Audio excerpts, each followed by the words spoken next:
Now, when the clock struck 6 this evening, all campaigning activities in all the constituencies that are going to the polls in the last phase of these elections came to an end. So all eyes will now be on the 12th of May. Here's a report. The last day of campaigns is over.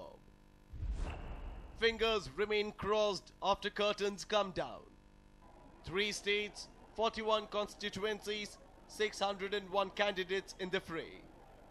As the clock struck 6 this evening, the EC poll code came into effect, banning all campaigning activities by parties in constituencies going to polls. But candidates whose fate will be decided on the 12th of this month thought of making full use of the day before the window of opportunity shut down for good. Across the 3 states, high-pitched war cry by leaders tore open the air and the ground trembled with footfall of supporters. Varanasi. Leaders left no stone unturned to woo voters from perhaps the most heated battlefield of this election. Rahul campaigned for Congress candidate Ajay Rai, who is pitted against heavyweights Narendra Modi and Arvind Kejriwal.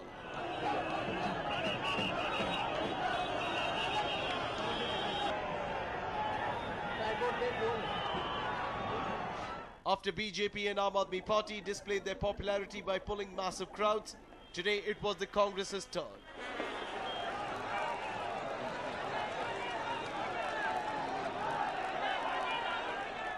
But when it comes to showing off one's might, the Samajwadi Party certainly would not refrain from displaying the pull in the state.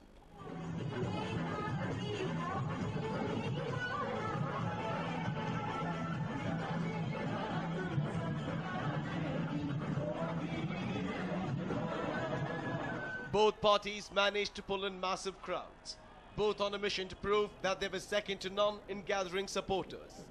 Narendra Modi, however, decided to take a more direct assault on his detractors.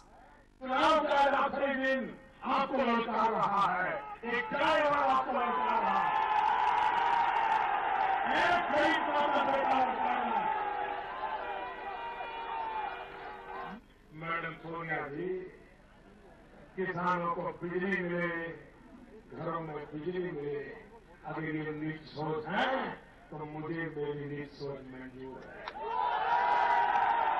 बाप बेटे ने जिस प्रकार की भाषा का प्रयोग सामने किया है, मां बेटे ने जिस प्रकार से पिछले 2 महीने से अनाप झूठे आरोप लगाए हैं, मैडम सोनिया जी कान खोल करके सुन लीजिए, हिंदुस्तान की जनता 16 तारीख को जवाब देगी। Bihar. The political scenario here remains simmering under a mirage of serenity. While the JDU claims it will dominate the 9th phase here, the BJP and the Congress seem to have agreed by shifting focus out of the 6 constituencies of state for now. West Bengal. 17 constituencies of the state go to polls on the 12th. Each of the constituency was dominated by the TMC or CPI in the last election.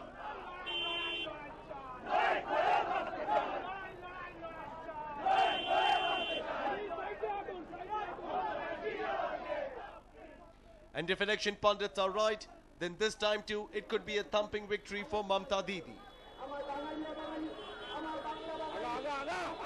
Last day of polls here came to close with a display of fireworks by Mamta Banerjee in Kolkata.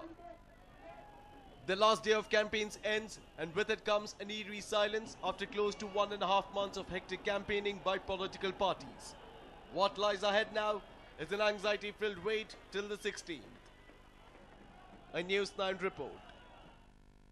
Now, Rahul Gandhi heaved a huge sigh of relief after the Election Commission gave him a clean chit in the poll rigging allegations against him in Amethi. However, there is something still troubling him. Here's a report on that. EC's clean chit to Rahul Gandhi. No poll violation by Rahul. A day after the Election Commission ordered further probe into Rahul Gandhi's entry into a poll booth in Amethi, the Election Commission gave a clean chit to the Congress Vice President. The Election Commission in a notice said that Rahul had not violated any rules of secrecy by entering the poll booth of his constituency on the polling day. Rahul Gandhi had gone to see the machine which was not working. When he went there was no polling going on. No case is made out. Sampath also said that as a candidate, Rahul had gone to the other polling booths as well, but the complaint came only for that particular polling booth. Rahul still under EC scanner. Though Rahul has got a clean sheet in one issue, the Gandhi sign still remains under the scrutiny of the Election Commission for allegedly saying that 22,000 people will be killed if the BJP comes to power. Rahul said this while addressing a poll rally at Solan in Himachal Pradesh. The EC has given him a deadline till Monday to reply to his remarks. Meanwhile, senior BJP leaders reacted sharply to the issue.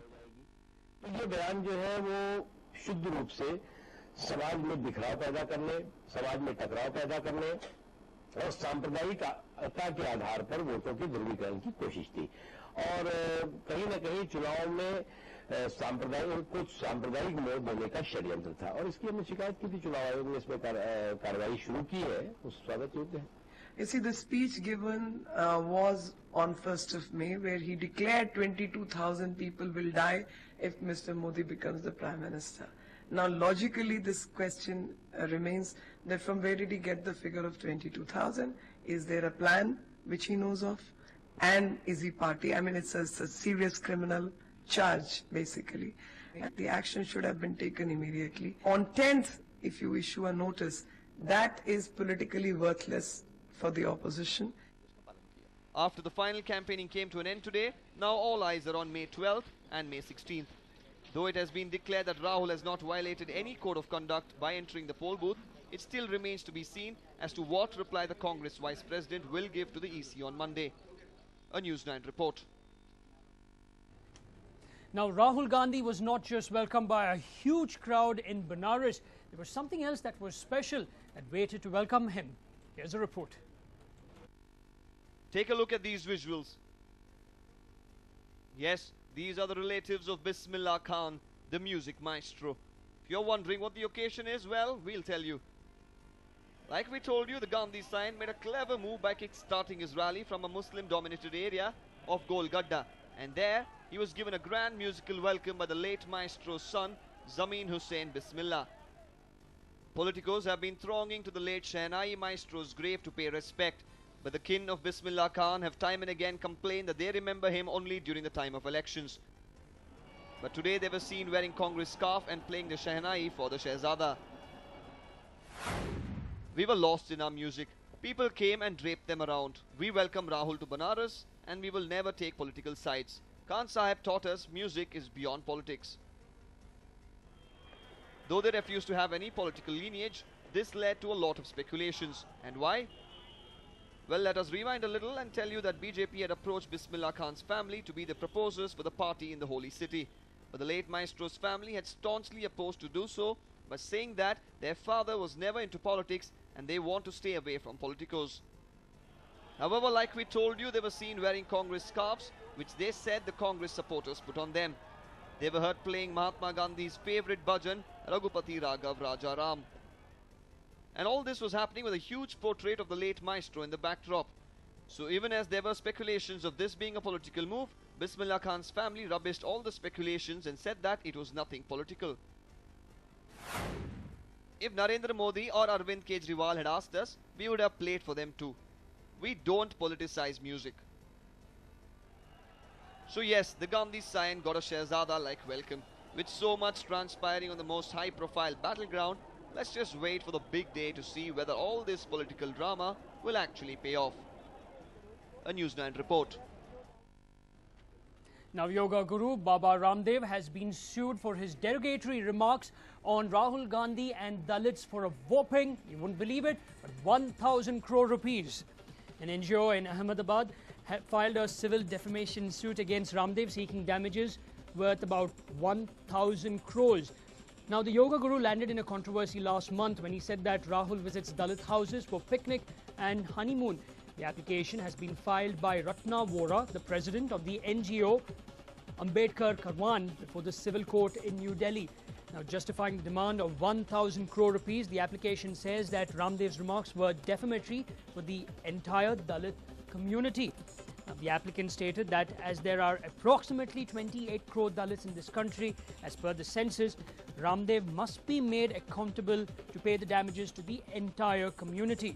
Now, Vora said the amount would be used for the welfare of the entire Dalit community. in the country. In fact, a day after he got relief from the Supreme Court, there is fresh trouble for Baba Ramdev for a derogatory remark he made against Rahul Gandhi. With this NGO we are talking about, based in Gujarat, reportedly filing a civil defamation suit against the yoga guru seeking damages of 1,000 crore rupees. Now, the application filed by Ratna Vora, president of the NGO, Ambedkar Karwan, before the civil court says Ramdev has made defamatory remarks about the Dalit community and particularly the Dalit women. Now, earlier, the Supreme Court had stayed actions against him in cases lodged against him across the country over his Dalit remarks against Rahul Gandhi. Now, a bench, led by Chief Justice R.M. Lodha, had agreed to transfer 12 cases lodged against him while asking him to deposit 10 lakh rupees to finance the shifting of all cases and case materials at one place. Ramdev had said earlier that Rahul goes to Dalit homes for picnics and honeymoon.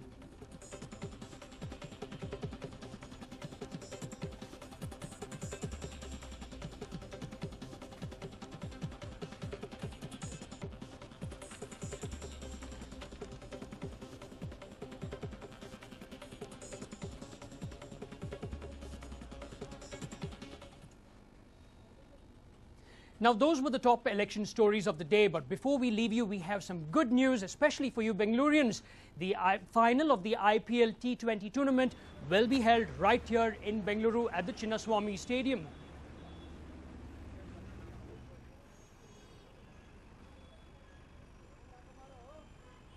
In fact, to discuss more about this, I have with me my colleague Shruti over here. Shruti, this is fantastic news. How come this decision all of a sudden, or was it already there? Well, Nolan, absolutely amazing news.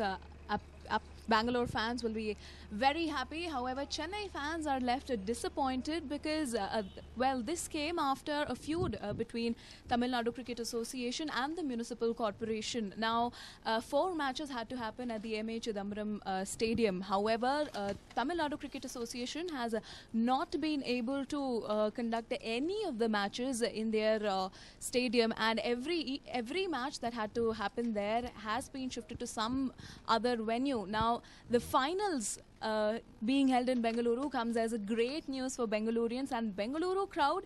Now, we just hope that RCB makes it to the finals. That'll be like an icing on the cake, Nolan. Now, Shruti, can this particular move be seen as a morale booster for the RCB because they have been down in the dumps? Completely, Nolan, because out of the 8 matches they've played, they have lost 5.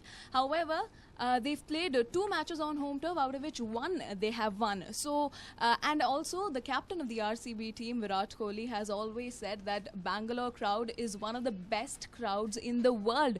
So, RCB will definitely look forward to being in the finals. However, Chennai fans will be left highly disappointed because Chennai is a very strong team. Chennai Super Kings is a very strong team, and there is a huge possibility of them reaching the finals. So, Chennai fans will be highly disappointed, and if at all Chennai makes it to the finals, they will be left disappointed. All right. Thank you, Shruti. In fact, this is fantastic news now, especially for Bengalurians. The finals will be held right here.